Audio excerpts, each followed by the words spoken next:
ఒక్కొక్కరికి కారిపోతా ఉంది. ఒక ఆవిడ అంటది, మా జోలికి ఎందుకులేండి, ఆ నాయకుల సంగతి చూసుకోండి. ఆ రోజు ఉండాల మాట్లాడినప్పుడు ఒళ్ళు దగ్గర పెట్టకపోతే ఏమవుద్ది అనేది.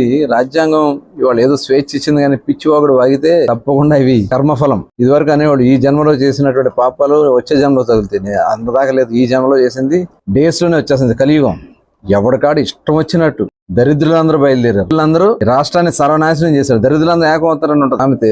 ఆ టైప్ లో అందరూ కూడా చేరి 5 ఏళ్లు రాష్ట్రాన్ని భ్రష్టు పట్టించి, టీవీ పెట్టుకోవాలంటే భయం, ఏ బూత్ మాట వస్తుందో తెలియదు, సెల్ ఫోన్ ఓపెన్ చేయాలంటే భయం, ఏ కుటుంబం మీద ఎట్లాంటి చండాల పురాతలు రాస్తారని. నిజంగా చాలా బాధ అనిపించేది.